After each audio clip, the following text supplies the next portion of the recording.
What's up? What's up? What's up? What's going on, peeps? What's happening? What's happening? What's happening?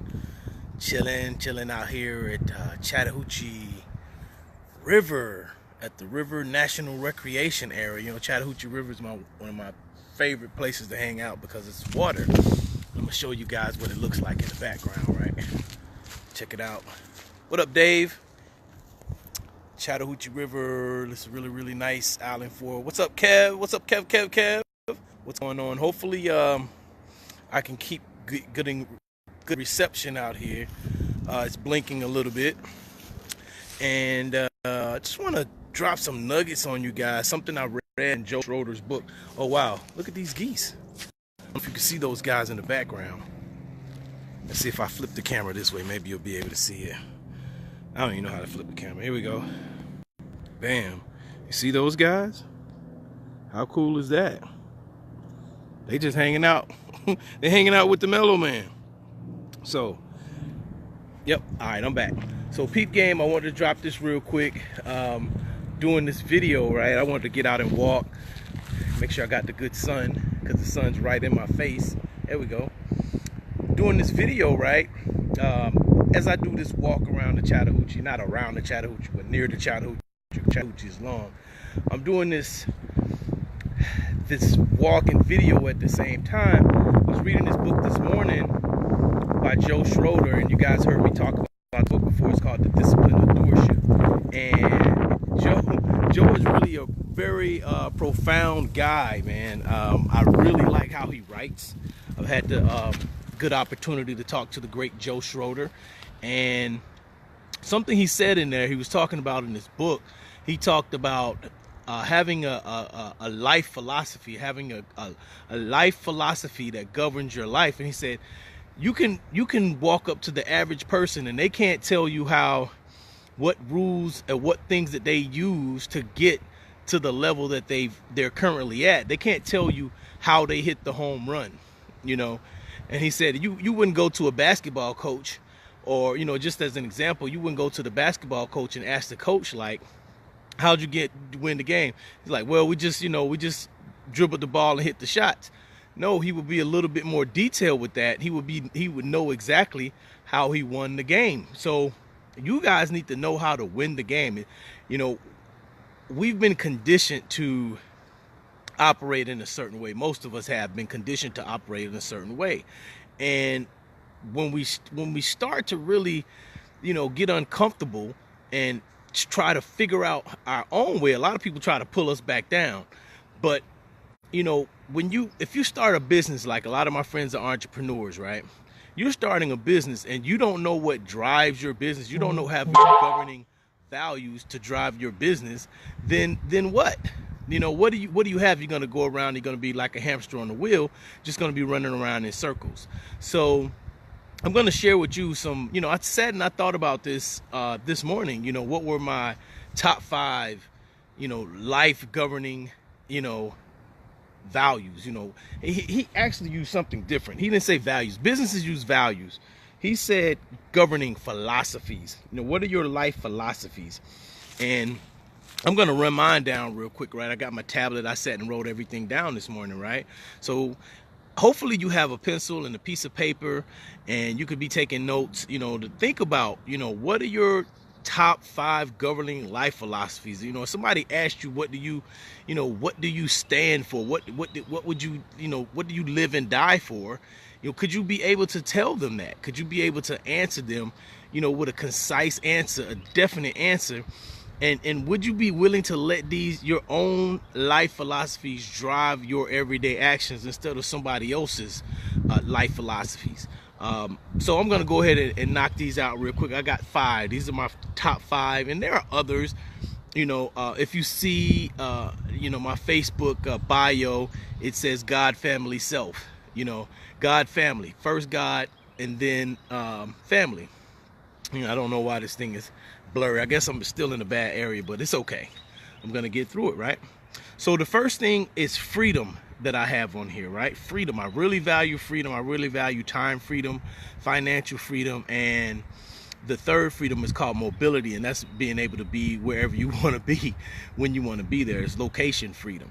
I value that. You know, I when someone tries to approach me about giving up the way of life that I'm living, then I usually buck and rebel against that. And I had to sit and think about, why do I buck and rebel against what they're saying to conform with everyone else, is because I value my freedom. You know, I'm out here right now. It's the middle of the day. It's 1:45 p.m. Eastern time. And I'm sitting in this, right next to this beautiful Chattahoochee River, right? I'm just sitting here. I'm chilling, talking to you guys. And I don't knock a job. I don't do that. I wouldn't, you know, tell anybody to quit their job. Let me see if I can get this. There we go. I got some debris on the camera lens. So I wouldn't tell anybody to quit their job, you know. However, I kind of despise it when people, you know, who've never been entrepreneurs, never been self-employed, you know, insist that I should stop doing what I'm doing. I'm like, no, I have a system. I'm good. You know what I mean? I have freedom. I can stop doing what I'm doing right now and talk to you guys. I can stop doing what I'm doing right now and go check on my girls, you know, in school or whatever. You know, I can do that, you know, check on family members. And before, I didn't have that type of lifestyle. So that's very, very important to me, to have that time freedom. Number two is giving massive value. You know, and what Joe was saying in the book was like, how did you hit the home run? How did you get to where you are? And, you know, I thought about it, like a lot of where I've gotten to is because I'm giving, you know, giving, you know, giving. You know, there's a book called The Go Giver. You know, you definitely want to check that out if you're having trouble, you know, getting to certain levels. You know, in this book, you know, I read a lot of books. I do a lot of personal development. This one book, The Secrets of the Millionaire Mind, you know, he says in there, the reason you're not where you want to be a lot of times is because you don't know something. You know, and one of the things people don't know how to do is give, and even less, they don't know how to receive. You know, so giving and receiving are two ends of the same poles. You know, learn how to be a better giver, and then you'll start receiving. But you also got to be a good receiver, so when the things start showing up, you don't repel them. You know, so giving massive value. You know, giving what Joe calls more give value, and then you'll get more get value. So be a giver. You know, share your time, talent, you know, money. Share those things. Number three is vision. So the third of the top 5 governing life philosophies that I have written down for my own life, it may be different for you, but it's vision. And, you know, Ray Higdon kind of helped me really solidify what vision means. And he says, and I say this to myself every day, I have an alert on my phone to remind me of this. He says, my vision is a ruthless dictator who doesn't care about my feelings or my circumstances. You know, and that's how powerful your vision should be. Your vision should drive you. Dr. Michael Beckwith says, pain pulls you until the vision pulls you. You know what I'm saying? Pain pushes you until the vision pulls you. So, you know, that's a powerful thing. If you clear on your vision, then it's magical. You know what I'm saying? It's really magical. And you can't, if you know you haven't worked towards your vision all the way, you know, you haven't really given it your all, and you think about your vision every day, you can't help but be compelled to move towards your vision. All right. So vision is a really big thing for me. Just, you know, and when people tell me, going back to number one, when people say things about, you know, you need to stop doing what you're doing and do something else, you know, I think about my vision.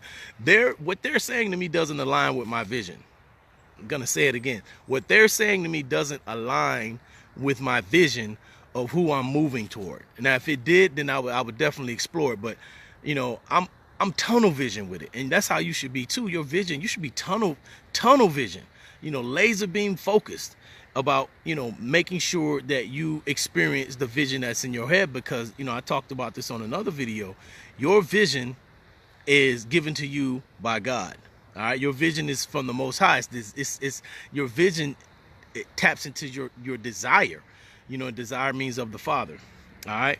So the fourth thing I had in here, first I had persistence, because, you know, how did I get to the spot? You know, how did I hit home runs? Was persistence.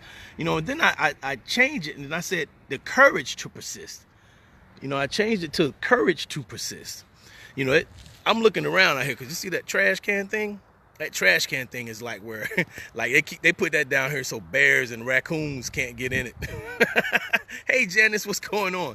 So they put stuff like that so, keep wild animals out. I already showed you guys the wild geese down here hanging out. I'm not really afraid of the geese, but it's the bears that I would be more concerned about. So the courage to persist, having that courage. And I've been reading this book.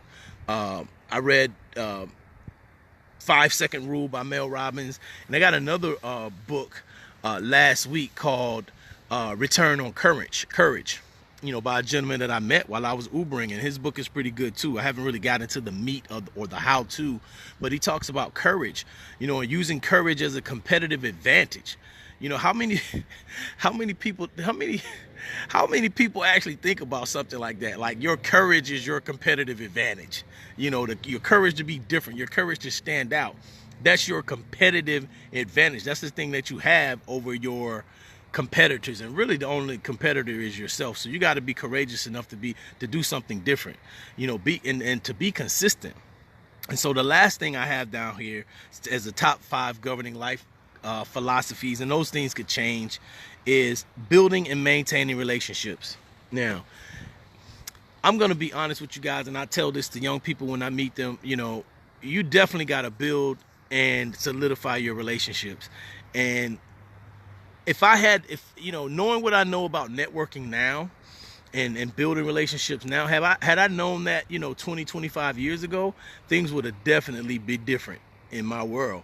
I'm not upset about how things turned out in my world. I'm actually glad, but in the last 5 years, I would say, this is 2019. I started in networking MLM, 2014. The last 5 years, I've met some incredible people, and I found a mentor.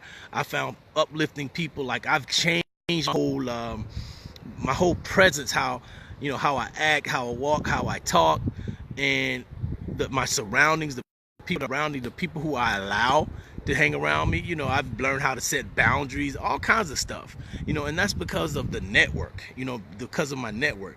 And the network not only has helped me become a better person, it's helped me earn more money, which is so cool. It helped me figure out things like, money was in abundance. I'd heard stuff like that before, but when you start hearing stuff like the money that you want is sitting in the pockets of other people, heard that from Diane, and Diane got it from her mentor, and I think it may have been Joe, who said that. I'm not sure if it was Joe or some other mentor that she had.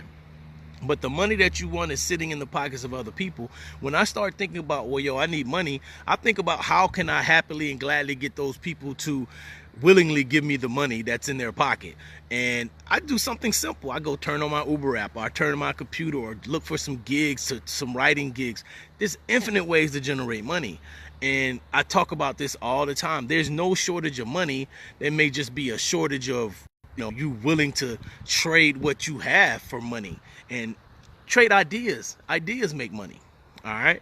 So, or something as simple as Uber. I drive for Uber. It's okay. People are like, oh, why do you do that? I do that for freedom. That's the first thing I had on the list. Okay. It's freedom. I do it for freedom. Let me see if I could go back and see if I can tie these things in together, right? How all that ties in together. Let me see.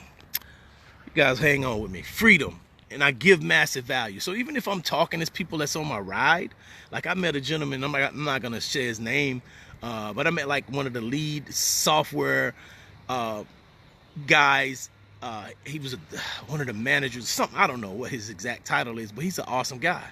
And I met this gentleman. He's like higher up in E-Trade, and me and this gentleman, we talked the whole time. We're riding, and just delivering value, both of us just trading value.